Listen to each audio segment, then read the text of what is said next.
नमस्कार, आप देख रहे हैं सौदा आपका। मैं हूं प्रियंका संभव। इक्विटी बाजार में हम देख रहे हैं एक धीमी शुरुआत, लेकिन अब इंतजार है कमोडिटी बाजार की ओपनिंग का। तो जैसे खुलेंगे कमोडिटी बाजार, हमारे साथ होंगे कमोडिटी बाजार के एक्सपर्ट्स और वो आपको बताएंगे किन लेवल्स पर आपकी नजर होनी चाहिए। जोरदार कमाई का तत्काल ट्रेड आइडिया 10:10 पर किरण जाधव के साथ हम समझेंगे निफ्टी के टेक्निकल चार्ट पैटर्न्स को और इस चार्ट में आप कैसे बना सकते हैं एक दमदार स्ट्रैटेजी। टाटा मेटालिक्स के नतीजों पर एमडी संजीव पॉल से होगी बात। स्मॉल कैप कॉर्नर का सारा एक्शन, छोटे शेयर कहां लगा रहे हैं ऊंची छलांग। थोड़ी ही देर में मितेश ठक्कर के साथ एफएनओ बाजार में स्ट्रैटेजी, गौरव बिस्सा की बेहतरीन ऑप्शन स्ट्रैटेजी, ट्रेडर्स हॉटलाइन में एफएनओ बाजार का सारा एक्शन समझिए, हमारे एक्सपर्ट्स की टिप पाइए। पीएनबी हाउसिंग के आईपीओ पर एमडी संजय गुप्ता से खास चर्चा और आपके शेयरों पर प्रकाश गाबा की फटाफट सलाह। लेकिन सबसे पहले हम रुक करते हैं कमोडिटी बाजार का।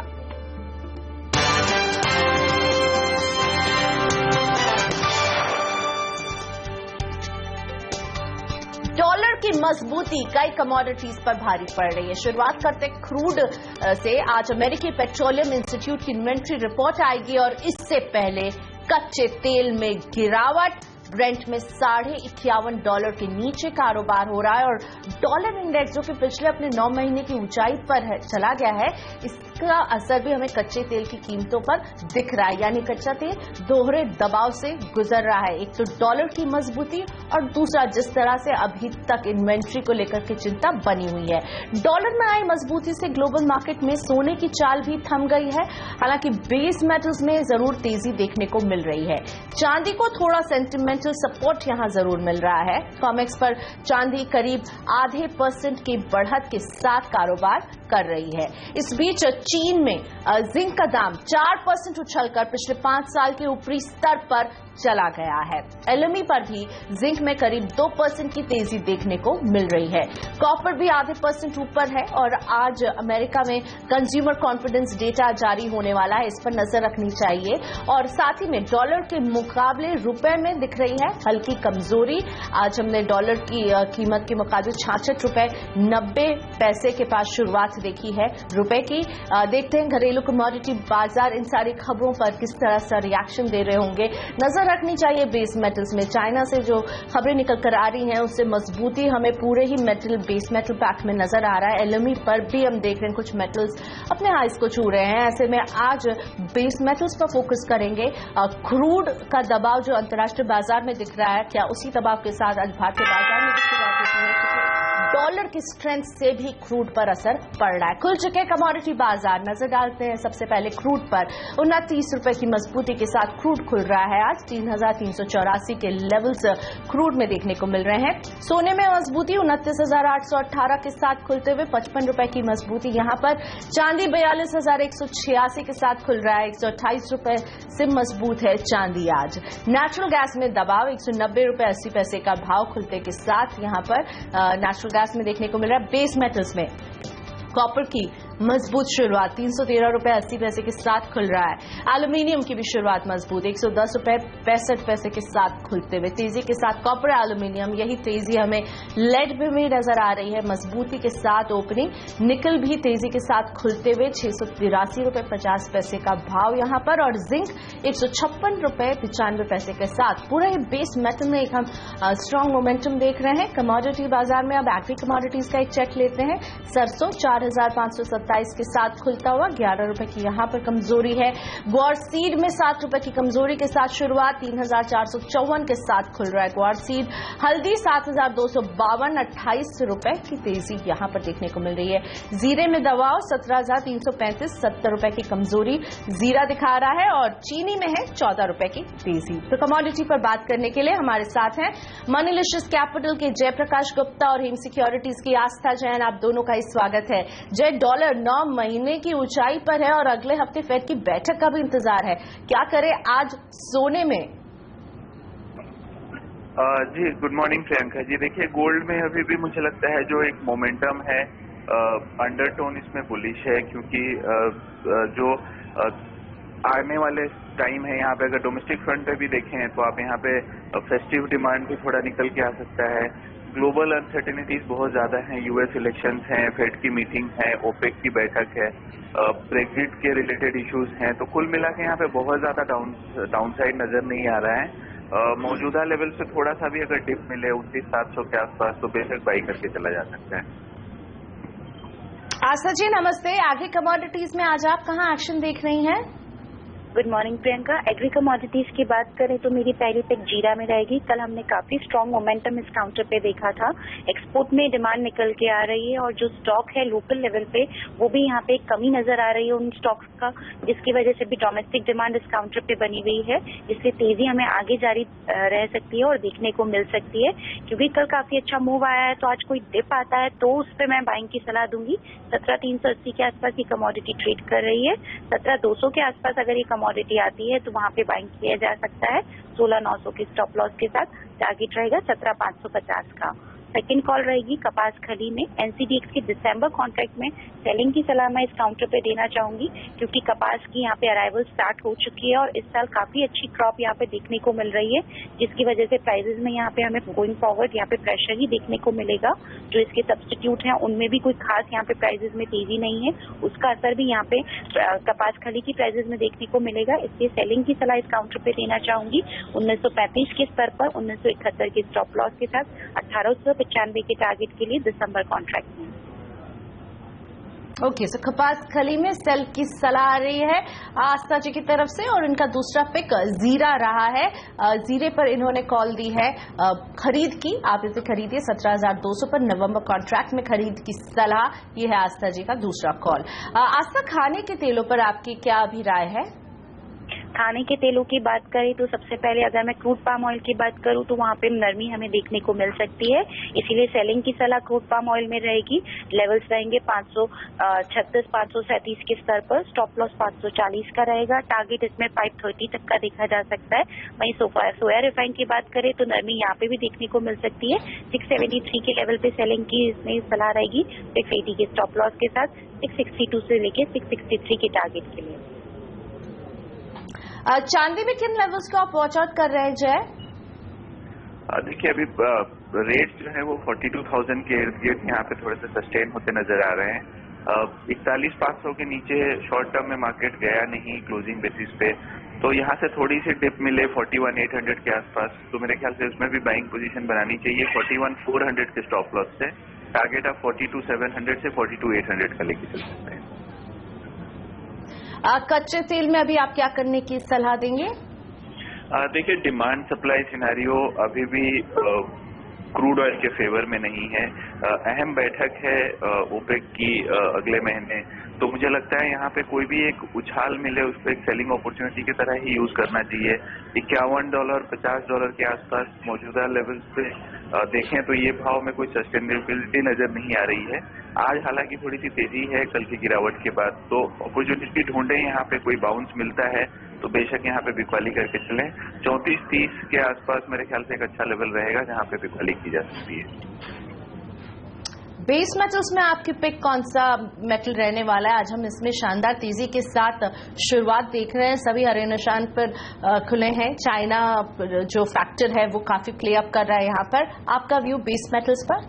करेक्ट, कॉपर मेरा एक फेवरेट रहेगा out of all the base metals. मुझे लगता है 312 के आसपास बाई किया जा सकता है शॉर्ट टर्म में। 309 का स्टिक स्टॉप लॉस जरूर रखें। एक बार 317 के ऊपर निकले तो हो सकता है 320 तक का लेवल देखने को मिल जाए। और डॉलर की स्ट्रेंथ को देखते हुए रुपए में अभी आप क्या करने की सलाह देंगे? देखिए थोड़ा सा इंटरनेशनल मार्केट्स में भी थोड़ा सा माहौल अनसर्टेन है, तो मेरे ख्याल से यहाँ पे डॉलर इंडेक्स एक काफी वाइटल रोल प्ले करेगा। बट 6620 के ऊपर मुझे नहीं लगता है रुपए शॉर्ट टर्म में ब्रीच कर सकता है ऑन अ वीकर साइड। मौजूदा लेवल्स पे से स्ट्रेंथ के चांसेस ज्यादा है, तो 6650 के आसपास तक का लेवल देखने को मिल सकता है। और इसी के साथ जय और आस्था, आप दोनों का ही धन्यवाद। आपने सुबह सुबह वक्त निकाला कमोडिटी बाजार की ओपनिंग के साथ और अपने लेवल्स सुझाए। लेते एक छोटा सा ब्रेक सौदा आपका में यहाँ पर। जब ब्रेक के बाद लौटेंगे तो आपके लिए लेकर आएंगे जोरदार कमाई का तत्काल ट्रेड आइडिया। साथ ही किरण जाधव जुड़ेंगे हमारे साथ और किरण से समझेंगे निफ्टी में कैसे बनाई जाए दमदार स्ट्रैटेजी। आगे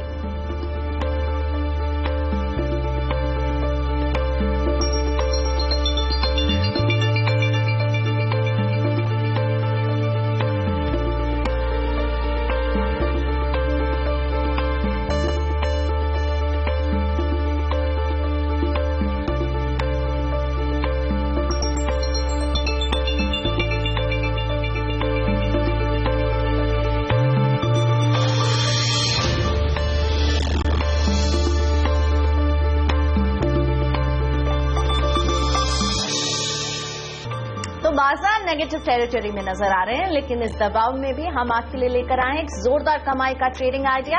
वक्त है तत्काल ट्रेड आइडिया जानने का।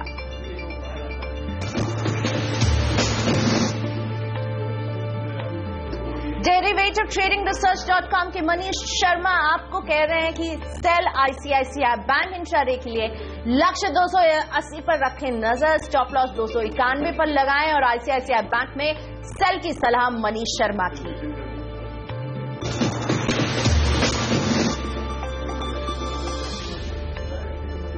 सेंसेक्स और निफ्टी दोनों में ही लाल निशान पर कारोबार हो रहा है। हमने एक फ्लैट ओपनिंग देखी और अब दबाव में सारे ही काउंटर। सेंसेक्स में करीब 137 अंकों के दबाव के साथ ऑलमोस्ट आधा % नीचे सेंसेक्स में कारोबार हो रहा है। निफ्टी में भी 37 अंकों की गिरावट के साथ ही कारोबार हो रहा है।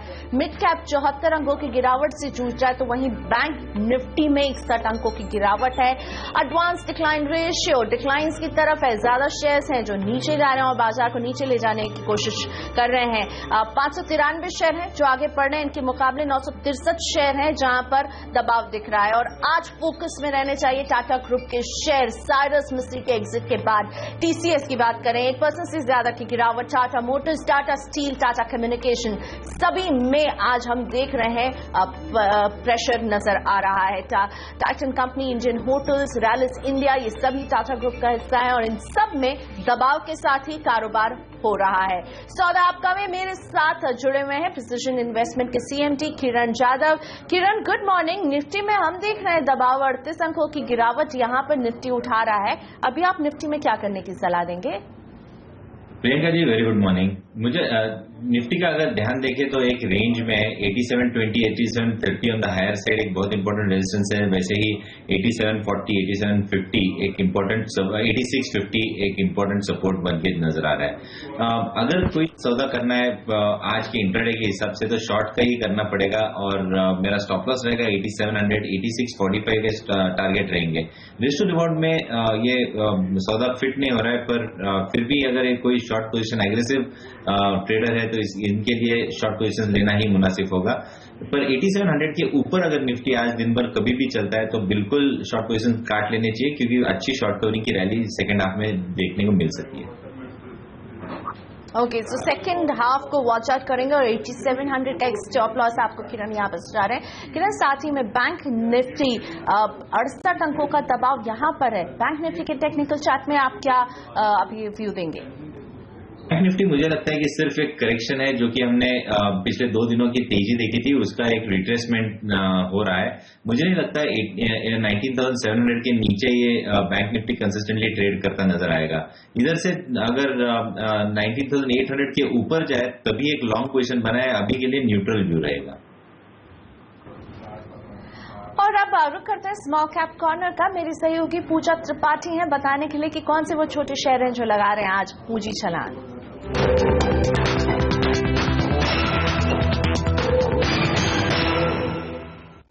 स्मॉल कैप इंडेक्स में आज कमजोरी देखने को मिल रही है। इस वक्त भी करीब 38 अंकों की कमजोरी के साथ ये इंडेक्स कारोबार कर रहा है। और सबसे पहले बात करते हैं उन शेयरों की जो आज खबरों की वजह से हलचल में है। बालाजी एमाइंस, यहाँ पर कंपनी बोर्ड ने 2 सब्सिडरीज को अमेलगमेट करने की मंजूरी दे दी है, जिसकी वजह से कमजोरी देखने को मिल रही है स्टॉक में। कंट्री क्लब इंडिया बोर्ड की बैठक होगी जिसमें कि नॉन कोर एसेट्स बेचने पर विचार किया जाएगा और एपटेक में फंड एक्शन देखने को मिला। हम देख रहे हैं कि खबरों की वजह से इन सभी स्टॉक्स में अच्छा एक्शन दिखाई दे रहा है।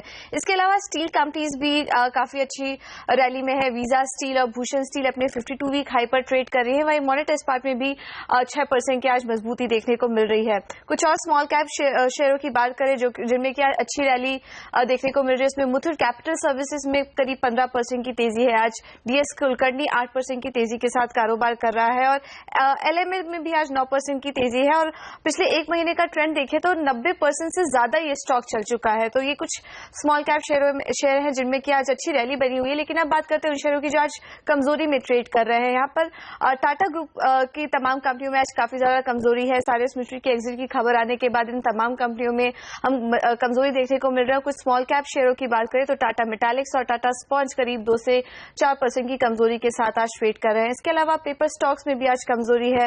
बालू पेपर मिल्स, कुछ टाइम पहले हमने देखा था कि अच्छी रैली थी स्टॉक में, लेकिन 5 दिन से लगातार ये स्टॉक लोअर सर्किट टारगेट बना रहा है। और उसके अलावा श्रेयस इंडस्ट्रीज भी करीब इस वक्त फ्लैट का कुछ देर पहले हमने देखा था कि 2-3% की कमजोरी इसमें देखने को मिली थी, लेकिन इस वक्त ये शेयर फ्लैट कारोबार कर रहा है। शुक्रिया पूजा इस अपडेट के लिए। लेते हैं एक छोटा सा ब्रेक यहाँ पर। ब्रेक के बाद किरण की ट्रेडिंग टिप्स लेकर आएंगे आपके लिए।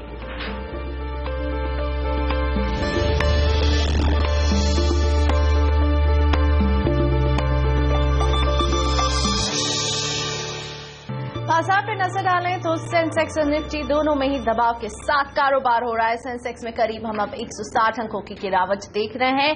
निफ्टी में भी 42 अंकों की गिरावट के साथ कारोबार हो रहा है और मिड कैप और बैंक निफ्टी भी लाल निशान पर फिलहाल। मेरे साथ किरण जाधव बने हुए हैं। किरण, आपकी तरफ से ट्रेडिंग टिप्स कहाँ होंगी आज के बाजार में? वीकनेस के चलते मुझे लगता है दोनों ही शॉर्ट कॉल्स रहेंगे मेरे। मुझे लगता है कि अदानी पावर में अभी और गिरावट हावी होनी चाहिए।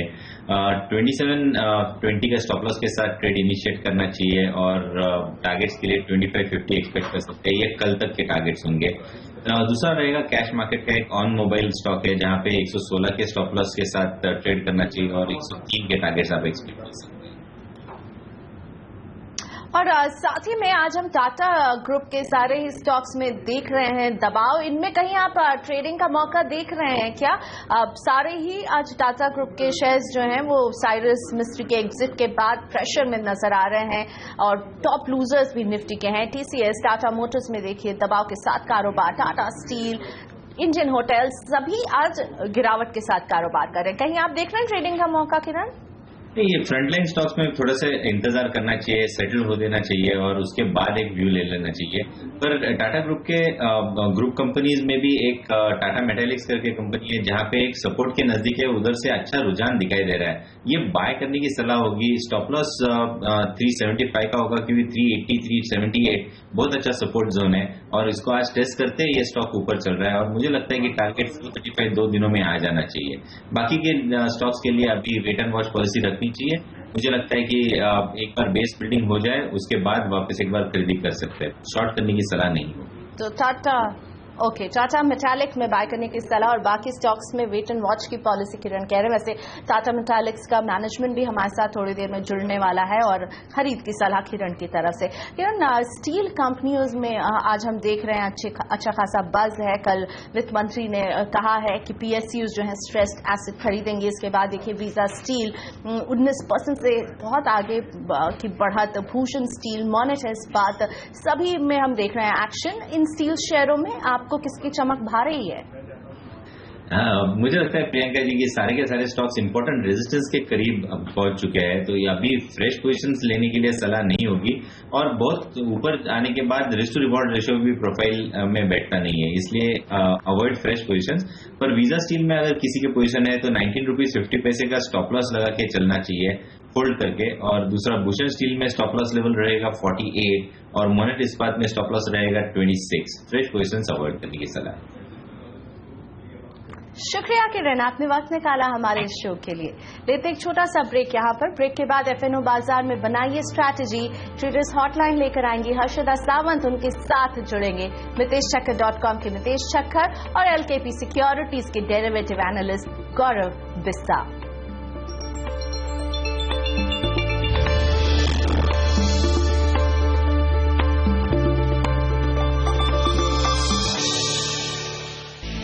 बाजार में बिकवाली हावी। सेंसेक्स 100 पॉइंट से ज्यादा टूटा, 8700 के नीचे।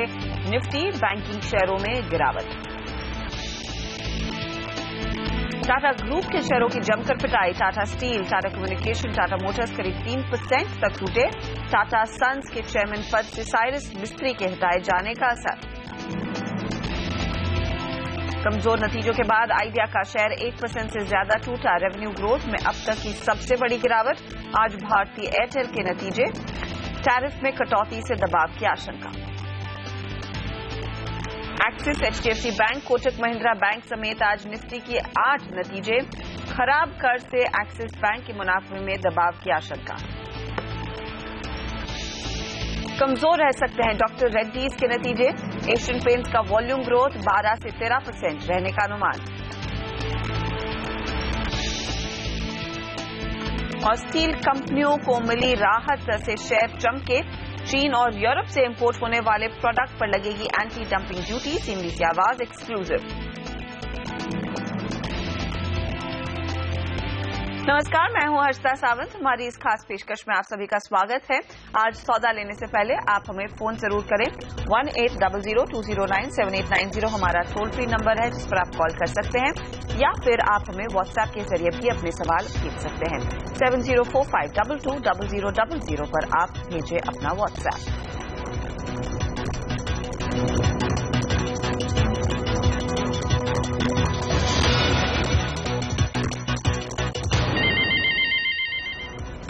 और आपके सौदों से जुड़ी तकनीकी राय देने के लिए हमारे साथ हैं आज मितेश ठक्कर.com के मितेश ठक्कर, और साथ ही वायदा बाजार से भी ट्रेडिंग पिक्स लेंगे हम एलकेपी सिक्योरिटीज के डेरिवेटिव एनालिस्ट गौरव बिस्सा के साथ। लेकिन पहले मार्केट का हाल देख लेते हैं, जहां पर आज कुछ मुनाफा वसूली का शिकार बाजार बनता हुआ दिखाई दे रहा है।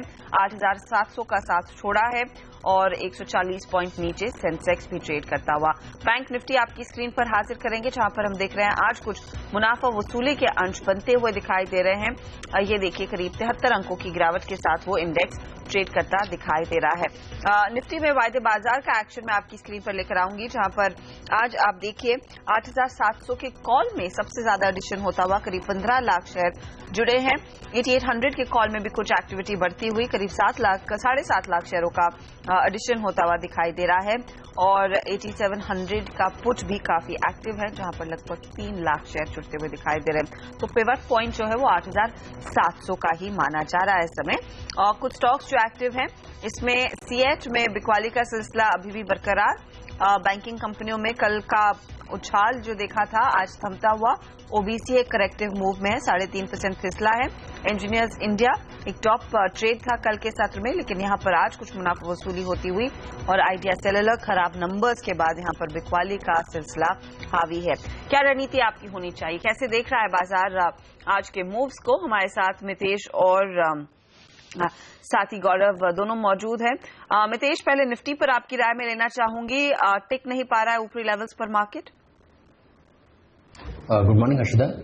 डेफिनेटली आई थिंक ये जो अपमूव चालू हुआ है, और निफ्टी में हमने देखा था कि पिछले मंगलवार को जो बड़ी तेजी आई थी उसके बाद जो फॉलोअप है वो काफी वीक रहा है। हमने कभी भी उसके बाद डिसाइसिव मूवमेंट या 50 पॉइंट से ऊपर का मूवमेंट निफ्टी में नहीं देखा। ड्रिफ्टिंग अभी भी अपसाइड ही है, तो जब तक 8650 नहीं तोड़ता है तो आई थिंक ये एक ऊपरी रेंज में है 8650 से लेकर 8770 की। तो अगर अभी आप ट्रेड लेना चाहते हैं शॉर्ट टर्म के लिए तो रिस्क रिवॉर्ड के हिसाब से लॉन्ग ट्रेड लें 8643 8644 के स्टॉप के साथ, और 8725 से 8730 जैसा पहला टारगेट रखें ऊपर में। ओके, तो ये फिलहाल अभी भी डिप्स में खरीदारी का मार्केट है। 8730 के टारगेट के लिए तेजी की पोजीशन मितेश सुझा रहे हैं। गौरव, आप क्या ट्रेड लेंगे? Good morning. मुझे लगता है एक बाउंस बैक के लिए आप कर सकते हैं। निफ्टी एक रेंज में ही है, 8730 के ऊपर आपको और थोड़ा एक्शन देखने मिलेगा निफ्टी में। लेकिन आप देखेंगे 8640 8650 के करीब अगर निफ्टी आती है तो एक बाउंस बैक वहां पे देखने मिलता है। तो प्रोबेबली यहाँ पे नहीं, लेकिन आपको 8660 8665 के करीब अगर निफ्टी मिलती है तो आप 8640 के स्टॉप से आप बाय कर सकते हैं। ऊपर में एक छोटा 8720 का ऊपर टारगेट हुआ है, 1 या 2 दिन का मैं आपको यूज दे रहा हूँ। ओके, ये फिलहाल राय आती हुई बैंक निफ्टी पर। गौरव, आप क्या ट्रेड लेना पसंद करेंगे, क्योंकि आज यहीं पर दबाव देखने को मिल रहा है। कल के ट्रेंड को देखकर सभी कह रहे थे कि बैंक निफ्टी यहां पर एक बहुत तगड़ी तेजी में चला गया है, लेकिन अचानक ये जो ब्रेक लगा है इस मूव पर, कैसे पढ़ना चाहिए? ये थोड़ा बहुत ऊपर से आपको रिट्रेसमेंट देखने मिला है, लेकिन 19,700 ये स्पॉट में ऐसे लेवल से जहां पे बार बार निफ्टी अटक रही थी, वहां से आपको रिवर्सल ड्रॉप डाउन देखने मिल रहा था। अब वहां पे वो लेवल सस्टेन हो रहे हैं। थोड़ी आज प्रेशर है निफ्टी में, लेकिन मुझे लगता है अगर ये 19,700 जो करंट लेवल्स है सस्टेन अगर हो गए तो आपको 200-300 रुपए की आपको एक बार वापस उछाल देखने मिल सकती है। तो वो जैसे 19,600 के स्टॉप से आप बाय कर सकते हैं। 19,950 के आपके लेवल्स की आप उम्मीद कर सकते हैं। ठीक है, तो ये फिलहाल राय आती हुई 19,950 के टारगेट के लिए अभी भी मौका है खरीदारी करने का। तेजी की पोजीशन हमारे दोनों ही जानकार सुझा रहे हैं इस समय। सवाल जवाब का सिलसिला शुरू करते हैं। डीके राजपूत हमारे साथ लाइन पर हैं दिल्ली से। राजपूत जी नमस्कार, पूछिए। नमस्कार मैडम, बताइए सर। एक स्टॉक है एमसीसी, ठीक है, 65। एक लॉट है डिश टीवी जी, 102 रुपए 80 पैसे।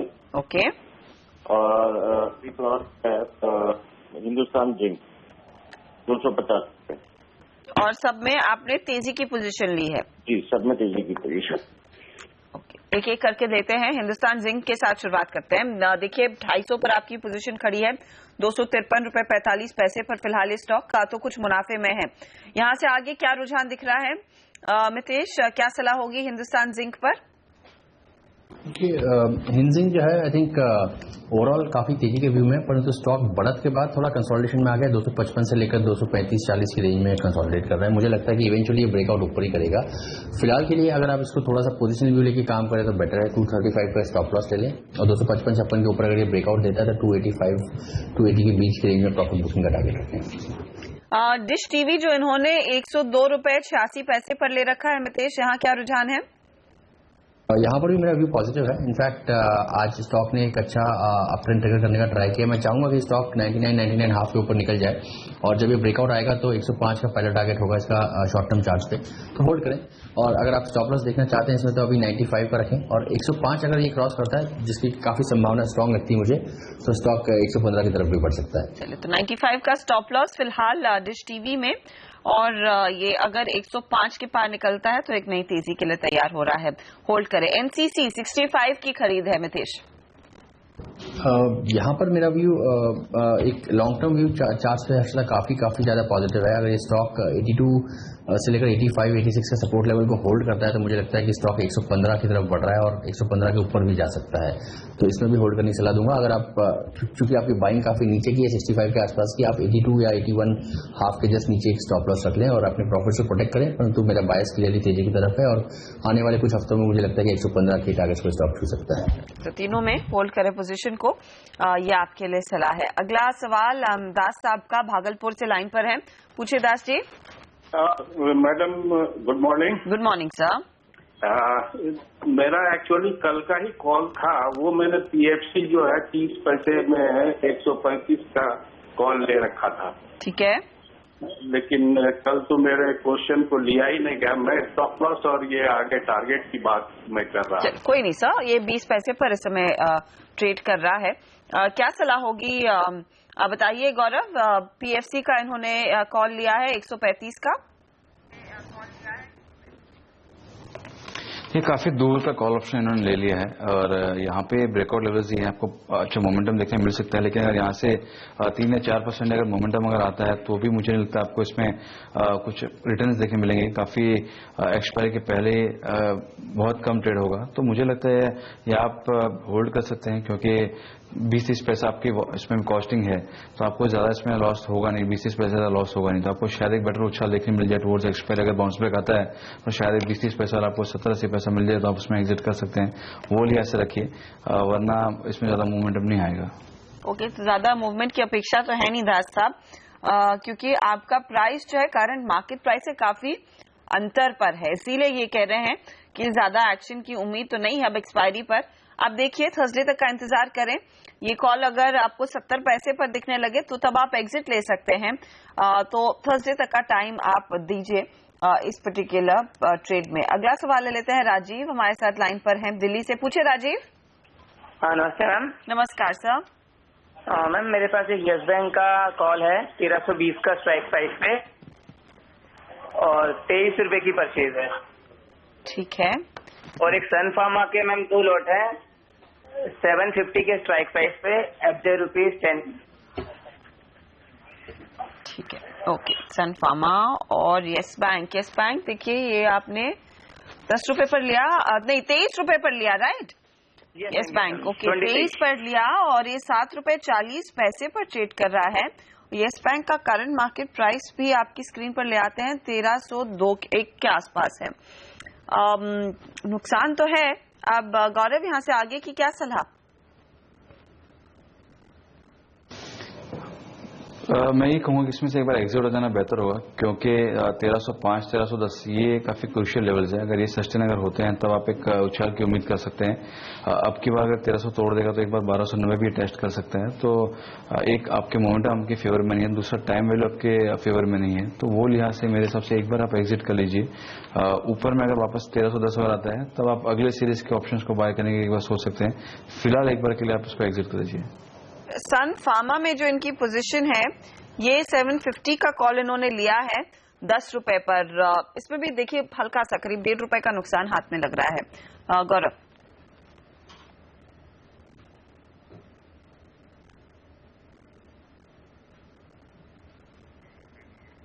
मितेश, क्या आप इस पर आपकी राय मैं ले सकती हूँ? 750 का सन फार्मा 10 रुपए पर लिया है। जी हाँ, देखिए सन फार्मा एक बॉटम आउट करके रिवर्सल देने की ट्राई जरूर कर रहा है स्टॉक, और थोड़ी और स्ट्रेंथ देखना चाहूँगा यहाँ पर। स्टॉक 765 का पहला टारगेट होगा, तो फिलहाल इसको होल्ड करें। 765 अगर आ जाता है तो आपके कॉल की प्राइस 15-16 रुपये हो जाएगी। और 746 का कैश लेवल पे स्टॉप लॉस लगा। अगर कैश लेवल में 746 के नीचे जाता है तो वहाँ पे आप फिर कॉल को एग्जिट कर लें, फिर आपको इसमें तेजी रखने का कोई मतलब नहीं होगा शॉर्ट टर्म में।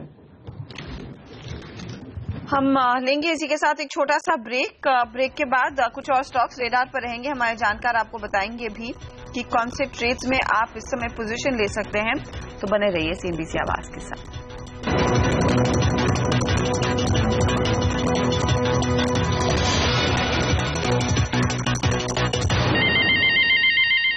आप देख रहे हैं ट्रेडर्स हॉटलाइन सीएनबीसी आवाज पर। हमारे दोनों जानकार अब आपको बताएंगे क्या ट्रेडिंग रणनीति आपकी होनी चाहिए इस समय। सबसे पहले ऑप्शंस रणनीति आपके लिए हाजिर करते हैं। बताइए गौरव, आपने क्या स्ट्रैटेजी तैयार की है आज? आज अगर बात की जाए ऑप्शंस के जरिए इसको प्ले करना है तो अरविंद में 370 कॉल ऑप्शन आप बाय कर सकते हैं। अभी 5 हो चुका है, थोड़ा मोमेंटम आ चुका है, तो 3 रुपए के स्टॉप लॉस से बाय कर सकते हैं। 8 से 9 रुपए का उसमें उम्मीद कर सकते हैं। मुझे लगता है आज इंट्राडे में ये स्टॉक 370, 372 के लेवल एक बार टेस्ट कर सकते हैं। और स्टॉक्स में आप क्या पिक कर रहे हैं आज? एक सन फार्मा अच्छा लग रहा है, जैसे मितेश ने कहा कि इसमें एक मोमेंटम आ चुका है, तो शायद थोड़ा प्रीएम्प्ट हो, लेकिन 745 के स्टॉप लॉस आप फ्यूचर्स बाय कर सकते हैं। 775 से 780 का इसमें लक्ष्य होगा। DHFL थोड़ा वीक लग रहा है, एक छोटा सा स्टॉप लॉस है 329 का। अगर आप देखेंगे 330 से बार बार थोड़े बहुत अनवाइंडिंग शुरू हो चुकी है, महीने की अग्रेसिव हो रही है। शॉर्ट्स अभी बहुत ज्यादा बन नहीं रहे हैं, लेकिन थोड़े बहुत अनवाइंडिंग का प्रेशर देखने मिल रहा है। तो 318 का इसमें लक्ष्य होगा, 329 के स्टॉप लॉस होंगे। और ACC इसमें मुझे शॉर्ट पोजिशन बनती देखी जा रही है, तो 1580 के स्टॉप लॉस से आप सेल कर सकते हैं। 1520 का इसमें टारगेट होगा। चलिए, फिलहाल अपॉर्चुनिटीज DHFL सेल करें, ACC में बिकवाली करें, लेकिन सन फार्मा में एक बाय है। 780 का टारगेट यहाँ पर। मितेश, आप क्या सुझा रहे हैं? 2 बाय कॉल्स दूंगा हर्षदा, क्योंकि 8650 जब तक तोड़ता नहीं है उसके पास है तो बाउंस बैक आने के चांसेस ज्यादा हैं। और अरविंद फार्मा इंट्राडे रिवर्सल दे रहा है, तो यहाँ पे बाय करें 815 के स्टॉक के साथ 855 के टारगेट के लिए। और मारुति ने आज गैप से अच्छा ब्रेकआउट दिया है, तो यहाँ पर बाय करें 5750 यानी कि 5715 के स्टॉक के साथ और 5830 5830 के टारगेट्स देखें। तो ये फिलहाल ट्रेड्स जिस पर आपकी नजरें होनी चाहिए। अपॉर्चुनिटी इस समय मारुति में दिखाई दे रही है मितेश को, और साथ ही साथ औरबिंदो फार्मा में भी। बहुत बहुत शुक्रिया आप दोनों का हमारे लिए समय निकालकर अपने ट्रेड्स पर बात करने के लिए और साथ ही दर्शकों के सवालों के जवाब देने के लिए। इस बीच फोकस करते हैं आइडिया पर, जिसकी धुलाई हो रही है। इनफैक्ट 1.5% तक का नुकसान इस स्टॉक ने दिखाया है, क्योंकि नतीजे जो है इस तिमाही बेहद कमजोर रहे हैं। कंपनी का मुनाफा और आय अनुमान से कम रही है। मुनाफा 58% फिसला, आय 2% गिरी, मार्जिन पर भी दबाव देखा गया। नतीजों पर हमारे सहयोगी वरुण दुबे ने बात की कंपनी के MD हिमांशु कपानिया से। मिस्टर कपानिया, बहुत बहुत स्वागत है सीएनबीसी आवाज पे। सबसे पहले तो आपके रिजल्ट्स काफी दबाव में थे, काफी सारा दबाव था, चैलेंजिंग रहा है क्वार्टर, वैसे भी सीजनली वीक रहता है। क्या बड़े चैलेंजेस कंपनी ने फेस किए हैं? आप सही कह रहे हैं, ये क्वार्टर सीजनली वीक रहता है, तो इसीलिए मिनट्स कॉन्ट्रैक्ट हुए 1.9% और ग्रॉस रेवेन्यू गिरा है 2%। बिसाइड्स मिनट्स डिक्लाइन के रेट भी गिरा है बोथ वॉइस और डाटा में। वॉइस में रेट गिरा है 3.4% और डाटा में रेट गिरा है 11%। तो वॉइस रेवेन्यू गिरा है overall 5.3% and which has been even the past trends. However, mobile data revenue growth has only been 2.3% on sequential quarter basis. Okay sir, लेकिन प्राइसिंग को लेके क्या माहौल है? क्योंकि जब से जो जियो है जिसके फ्री लॉन्चेस हुए, काफ़ी लोगों ने रेट कट किए हैं, आपने भी काफ़ी सारे पैकेजेस लाए हैं। अब प्राइसिंग को लेके क्या हाल है वॉइस और डाटा दोनों में, और आगे का किस तरह का फ्यूचर आप देख रहे हैं? सो आप उसको दो भाग में देखेंगे। As far as voice is concerned, the Jio, remember कि इंडिया में 1 बिलियन मोबाइल यूजर्स हैं। 1 बिलियन में लगभग 150 मिलियन यूजर जो 4G यूज करते हैं और 800 मिलियन यूजर्स जो 2G 3G यूज करते हैं। तो वहां पे जो वॉइस का बैटल हो रहा है वो एग्जिस्टिंग ऑपरेटर्स के बीच में बैटल हो रहा है और नए ऑपरेटर का कोई रोल नहीं है उसमें। सो एंड हुआ क्या था, पिछले कुछ क्वार्टर्स में आइडिया ने रेट बढ़ाने की कोशिश की और आइडिया का रेट नंबर 1 और नंबर 2 कैरियर से हायर था। वो रेट को हम करेक्ट कर रहे हैं। वे होपफुल के इस जो रेट करेक्ट किया उससे ओवरऑल मिनट्स ग्रो करेंगे। तो दूसरा पार्ट है as far as 4G, currently वो definitely they are offering free services. जैसे ही वो फ्री सर्विसेज को चार्ज करना शुरू करें तब उसमें रिएक्शन करेंगे। हमारा रीजन क्यों मोबाइल डाटा का रेट गिर रहे हैं, क्योंकि मेजर इन्वेस्टमेंट हो रही है। आइडिया सेलुलर ने लास्ट 2 सालों में 45,000 करोड़ की इन्वेस्टमेंट की है and we have added 85,000 sites, जिसमें से 60,000 साइट हमने मोबाइल ब्रॉडबैंड में लगाई हैं। हमारी coverage from very almost negligible has expanded to 430 million coverage, and because of high investment, low capacity utilization, that is why industry is suffering rates. Hopefully it will settle in the next 2 or 3 quarters. Okay sir, so मुझे याद है आपने पिछले quarter में ही कहा था, इसके पहले कंसेक्यूटिव क्वार्टर में आपने कहा कि वॉल्यूम लेड ग्रोथ होगी, ये स्ट्रैटेजी होगी कंपनी की। क्या यही स्ट्रैटेजी आगे भी जारी रहेगी? और मैं साथ साथ ये भी जानना चाहूंगा आगे कंपनी का फोकस एरिया क्या होगा? Yes, volume led growth has been our consistent view, but now incrementally हम ऐड करना चाहेंगे ARPU led growth। इसका मतलब क्या है, पहले एक कस्टमर, हमारे 186 मिलियन कस्टमर्स हैं, जिसमें से 54 million customer, 30% customers data use करते हैं, और जो डाटा कस्टमर यूज करते हैं वो इंक्रीमेंटल 130 रुपए पर महीने हमको देता है। अब हम चाहते हैं कि almost all the existing voice users start using data. That's why this massive infrastructure that we are building up and that is why bringing rates affordable. इसी के साथ वक्त हो रहा है एक छोटे से ब्रेक का। आगे अपडेट ITL के दूसरे सीजन का।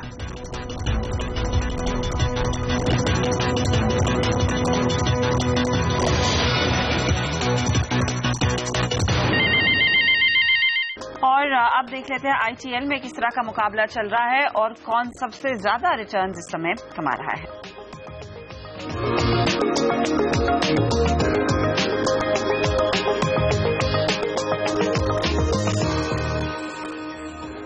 सबसे पहले ट्रेडर्स लीग आपकी स्क्रीन पर आती हुई, जहां पर आप देखिए कीर्ति वर्धन राठौर ने 58% के रिटर्न्स कमाए हैं। ये डेली परफॉर्मर है। साथ ही साथ कमोडिटी लीग में आप देखिए सुभजीत मलिक को करीब करीब 85% के रिटर्न्स हाथ लग रहे हैं। स्टूडेंट्स लीग में देखिए कौन सबसे ज्यादा रिटर्न्स कमा रहा है, तो यहाँ पर गौरव दोहारे 53% के रिटर्न्स कमाते हुए। वीकली कैटेगरी, ये वीकली रिटर्न्स है, और महिलाओं के भी आप देखिए लीग में तो स्वाति वेद पाठक ने 225% की कमाई की है वीकली बेसिस पर। तो ये फिलहाल अब तक का परफॉर्मेंस ITL के प्लेयर्स के बीच। इसी के साथ फिलहाल मुझे दीजिए इजाजत, लेकिन आप बने रहिएगा CNBC आवाज पर, क्योंकि ब्रेक के तुरंत बाद प्रियंका संभव लेकर आएंगी आपके शेयरों पर फटाफट सलाह प्रकाश काबा के साथ।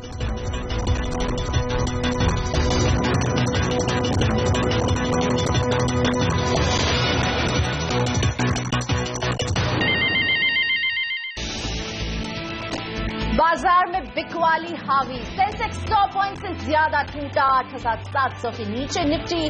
बैंकिंग शेयरों में भी गिरावट। टाटा ग्रुप के शेयरों की जमकर पिटाई। Tata steel, Tata communications, Tata Motors करीब 3% तक टूटे। टाटा सन्स के चेयरमैन पद से साइरस मिस्त्री के हटाए जाने का असर। कमजोर नतीजों के बाद आइडिया का शेयर 1% से ज्यादा टूटा। रेवेन्यू ग्रोथ में अब तक की सबसे बड़ी गिरावट। आज भारतीय एयरटेल के नतीजे, टैरिफ में कटौती से दबाव की आशंका।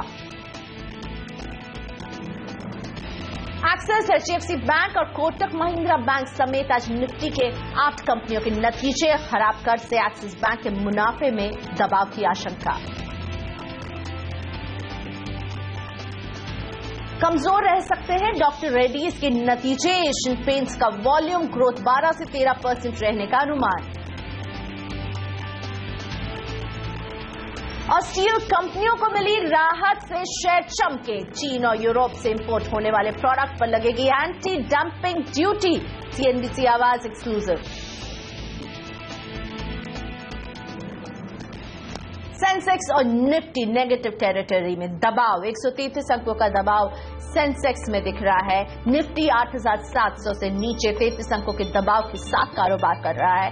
मिड कैप में भी 54 अंकों का प्रेशर है और बैंक निफ्टी भी करीब 55-56 अंकों के दबाव के साथ कारोबार कर रही है।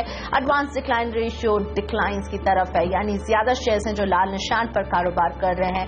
974 शेयर हैं जहां पर दबाव है, 599 शेयर हैं जो आगे बढ़ रहे हैं। दबाव आ रहा है। टाटा स्टील निफ्टी का टॉप लूजर बना हुआ है। वैसे टाटा ग्रुप के तमाम स्टॉक में आज दबाव ही है। हिंडाल्को, टाटा पावर, गेल, आइडिया सेल्युलर सभी में आज दबाव का आलम छाया हुआ है। HUL, BPCL, TCS, Tata motor की डीविया, टाटा मोटर्स सभी में दबाव और टाटा मोटर्स का दबाव ओवरऑल बाजार को नीचे ले जा रहा है। बढ़त में भारती इन्फ्राटेल, टेक महिंद्रा और विंडो फार्मा, सन फार्मा और सिप्ला अभी फिलहाल दिख रहे हैं। रोज की तरह आपके शेयरों पर फटाफट सलाह देने के लिए प्रकाशकाबा.com के प्रकाश काबा मेरे साथ जुड़ चुके हैं। Good morning Prakash ji. Nifty आज काफी प्रेशर में दिख रहा है, क्या करने की आप सलाह दे रहे हैं? टेक्निकल चार्ट्स में आप क्या रीड कर रहे हैं अभी? Good morning. Yes, Nifty stretched है और अपर रीजन्स में जरूर सेलिंग प्रेशर है। अब करीब करीब मुझे लगता है कि 50% मूव खत्म हो गया, लेकिन 50% डाउन मूव अब भी बाकी है। लोअर लेवल से 8640 वहां तक जाने की पूरी कोशिश कर सकता है। गिरावट हुई है, अब पॉज मोड पे। फिर जब ये फ्रेश गिरावट शुरू होगी तो लोअर लेवल्स भी देखने को मिल सकते हैं। एक्सपेंशन के हिसाब से 8,700 एक अहम स्ट्रॉन्ग रेजिस्टेंस जोन है। मुझे नहीं लगता वो क्रॉस करेगा आज, तो यस कह सकते हैं वीक है निफ्टी।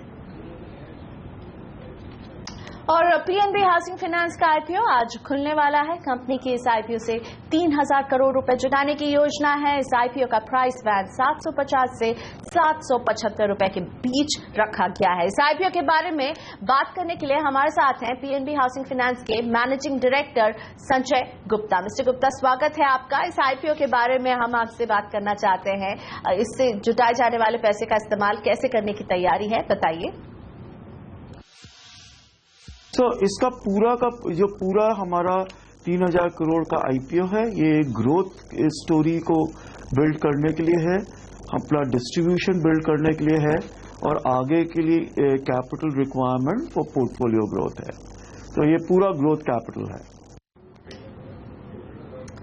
मिस्टर गुप्ता, आज कंपनी में PNB की हिस्सेदारी 51% की है। इस इशू के बाद शेयर होल्डिंग पैटर्न कैसा रहेगा?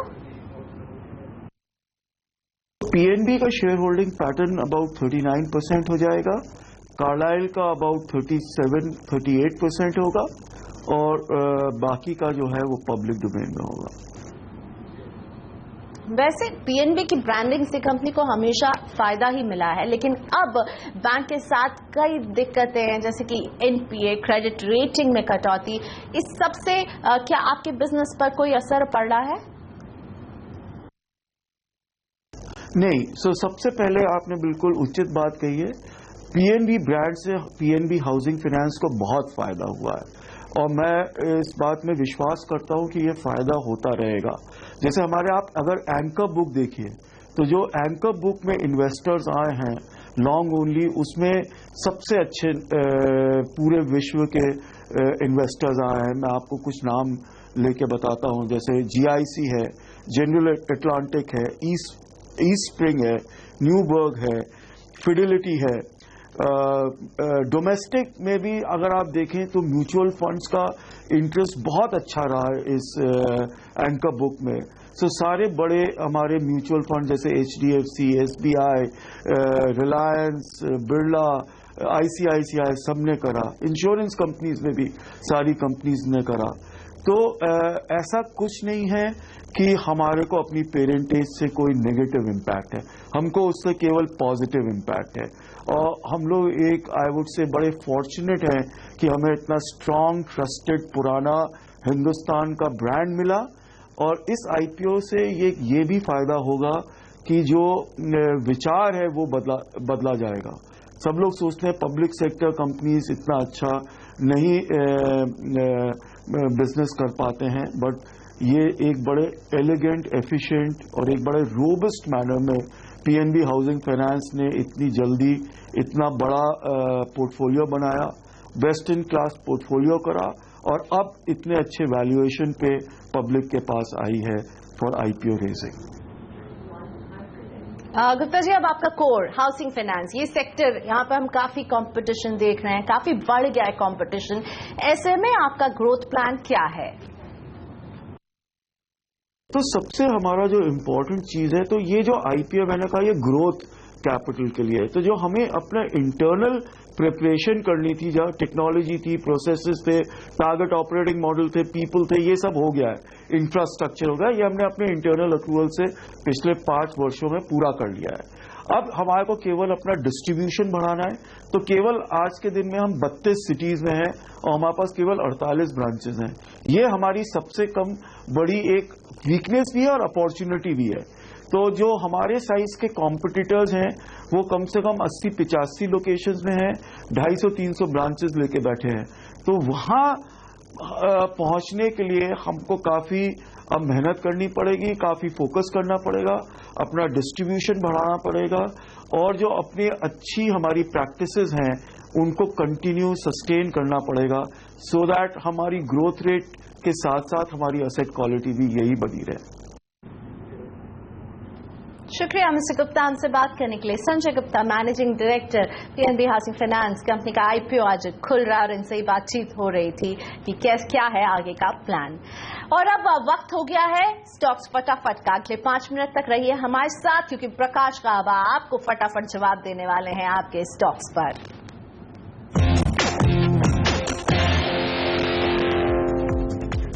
दिल्ली से गौरव का सवाल, ISMT के 1000 शेयर होल्ड करते हैं, 11 रुपए की खरीद रही है, क्या सलाह होगी? सबसे पहले इनको स्टॉप लगाना पड़ेगा 9 रुपया 25 पैसे का और होल्ड कीजिए, कॉस्ट के आसपास ही है, 13 रुपए के करीब चला जाए तो एग्जिट। ये इसमें एक्चुअली ट्रेंड दिखाई नहीं देता।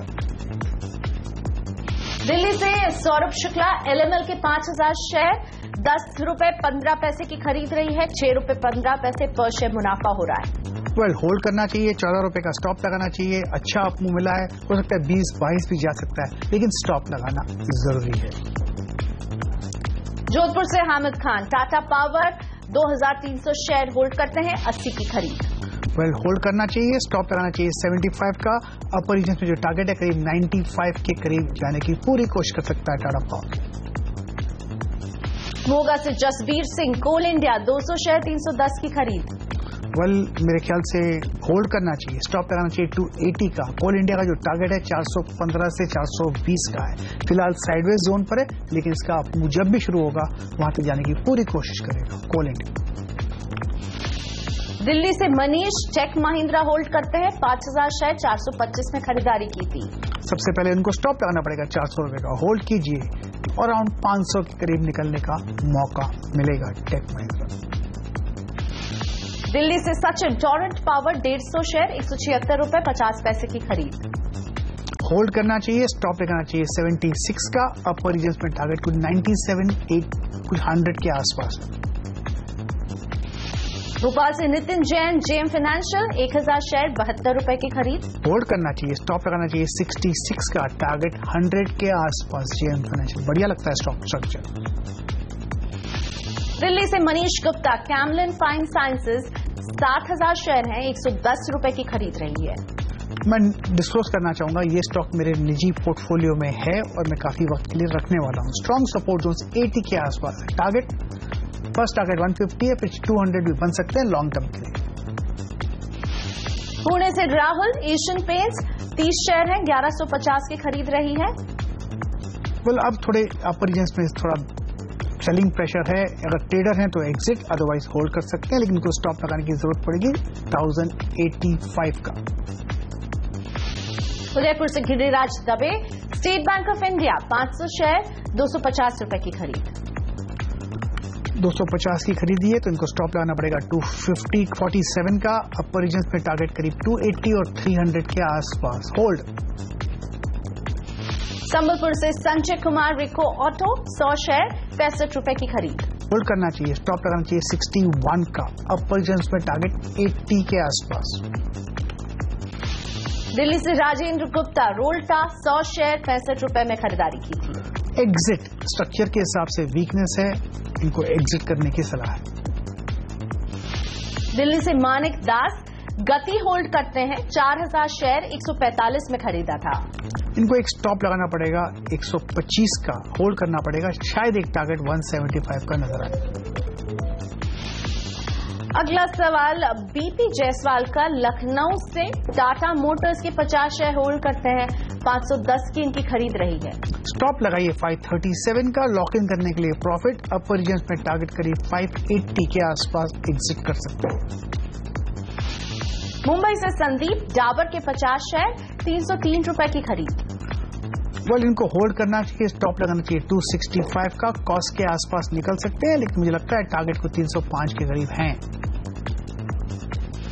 बेंगलुरु से Kuldeep Singh, Jubilant life sciences 150 share hold करते हैं, 625 में खरीदा था। बढ़िया स्ट्रक्चर, बहुत अच्छा ब्रेकआउट मिला है, इनको स्टॉप लगाना चाहिए 615 का, होल्ड कीजिए, टारगेट 750 के।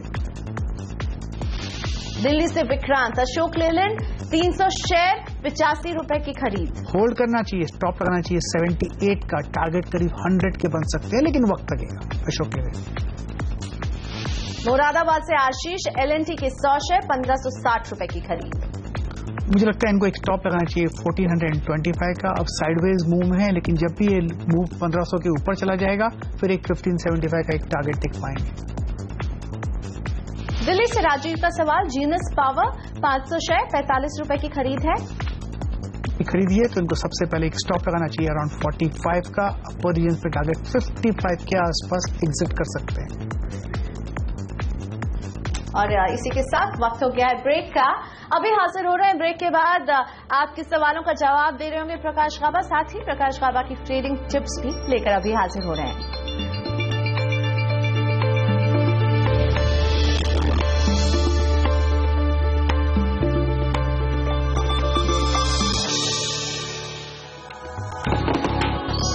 सीएनबीसी आवाज की दर्शकों को दिवाली शुभकामनाएं।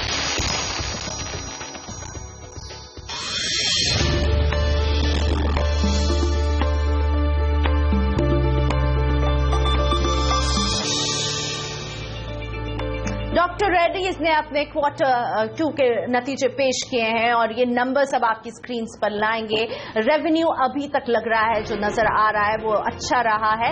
मुनाफा 309 करोड़ रहा है, यहाँ पर दबाव क्योंकि 332 करोड़ की उम्मीद थी और इसके मुकाबले 309 करोड़। आय 3616 करोड़ जबकि 3477 करोड़ का अनुमान लगाया जा रहा था, यहाँ पर बेहतरी। एबिटा 627 करोड़ पर है, 640 करोड़ का अनुमान लगाया जा रहा था। डॉक्टर रेड्डीज का स्टॉक अभी फिलहाल हरे निशान पर कारोबार कर रहा है, प्रॉफिट इन लाइन नजर आ रहा है। रेवेन्यूज भी एस्टिमेट्स के मुताबिक ही नजर आ रहे हैं और आज यहां पर स्टॉक में हम देख रहे हैं बढ़त के साथ कारोबार होते हुए। तो आय 3616 करोड़, अनुमान 3477 करोड़ तक का था। एबिटा 627 करोड़ पर रहा जबकि अनुमान 640 करोड़ का लगाया जा रहा था। प्रॉफिट इन लाइन कंपनी के लिए अभी तक नजर आ रहा है और स्टॉक में लगातार हम बढ़ोतरी अब 2% के ऊपर डॉक्टर रेड्डीज में हम कारोबार होते हुए देख रहे हैं। तो डॉक्टर रेड्डीज के नतीजे आ गए सामने और मेरे साथ प्रकाश गाबा बने हुए हैं। तो प्रकाश जी, डॉक्टर रेड्डीज आपको टेक्निकल चार्ट्स पर कैसा दिखता है? अच्छे numbers on the face of it और स्टॉक में हम बढ़त देख रहे हैं। आज तो अच्छा मूव मिला, इन काफी वोलेटाइल रहा। 3100 का स्टॉप लगाना चाहिए। अपर रीजन पे जो टारगेट डॉक्टर रेड्डीज के 3250, मुझे लगता है यहां से अप मूव शुरू होना चाहिए। ओके, तो अप मूव जोन में नजर आ रहे हैं। डॉक्टर रेड्डीज में नतीजे सामने आए हैं, अच्छे नतीजे रहे हैं और हम स्टॉक में लगातार बढ़त देख रहे हैं। डॉक्टर रेड्डीज एक स्लोनेस थी, वो दूर होती हुई और बढ़त के साथ डॉक्टर रेड्डीज में कारोबार। प्रकाश जी, अब आपके ट्रेडिंग टिप्स आज के लिए, आज के थोड़े से ये पॉज मूड में जब बाजार है तो आप कहाँ ट्रेडिंग का मौका देख रहे हैं? केन इंडिया वीक नजर आता है, लोअर लेवल देखने को मिल सकते हैं। 222 का टारगेट है, स्टॉप होना चाहिए 231 केन India.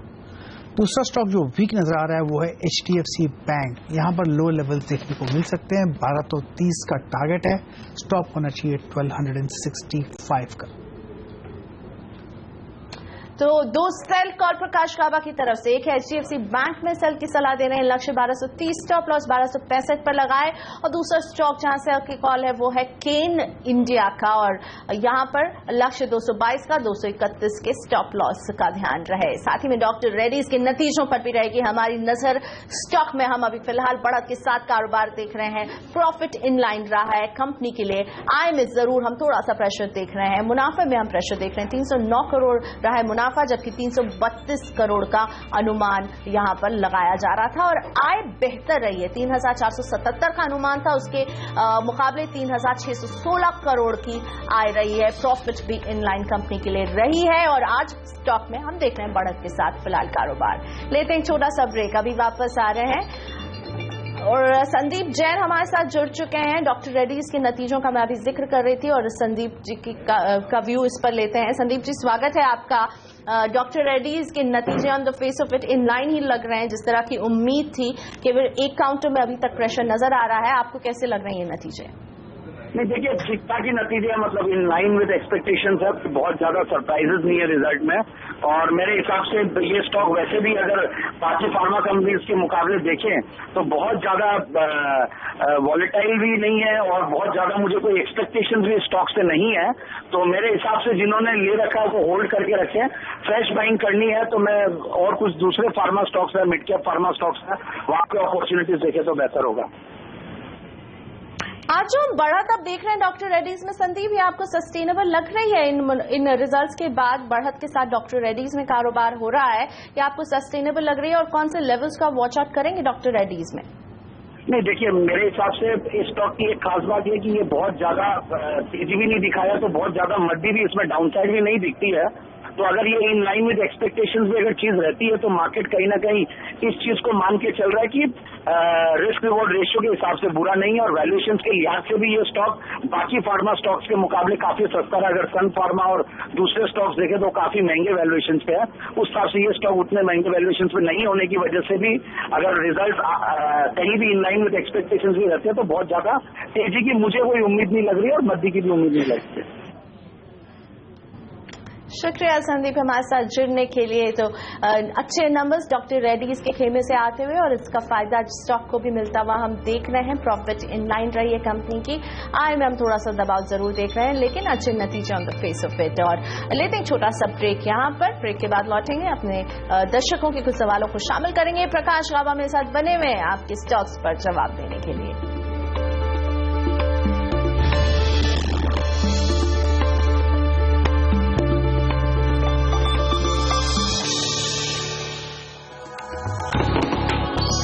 I'd like to wish all the viewers of CNBC Awaaz a very happy Diwali, a very prosperous New Year, and all the very best in the investments that you make in the coming year.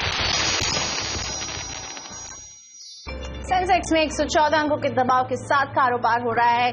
Nifty 8700 के नीचे है, 8682 के level, 26 अंकों की गिरावट यहां पर। Mid cap 38 अंकों की गिरावट पर है और बैंक निफ्टी में करीब 44 अंकों की गिरावट देखने को मिल रही है। फिलहाल एडवांस डिक्लाइन रेशियो डिक्लाइंस की तरफ है, यानी ज्यादा स्टॉक्स है जिनमें दबाव दिख रहा है। और इसी के साथ हमारे साथ प्रकाश काबा बने हुए हैं और इनको मैं धन्यवाद कहना चाहूंगी। हमारे पास ज्यादा वक्त नहीं बचा था क्योंकि डॉक्टर रेड्डी इसके नतीजे पेश हुए थे और हम इस पर चर्चा कर रहे थे। शुक्रिया प्रकाश जी हमारे साथ जुड़ने के लिए। लेकिन डॉक्टर रेड्डीज भी है आपके स्क्रीन पर, जहां बढ़त के साथ कारोबार हो रहा है, इन लाइन रहे हैं नंबर कंपनी के लिए और इस स्टॉक में आज बढ़त। सौदा आपका में मुझे यही दीजिए इजाजत। आगे देखिए कमोडिटी बाजार का सारा एक्शन कमोडिटी राउंड अप में मुमता मिश्रा के साथ। नमस्कार।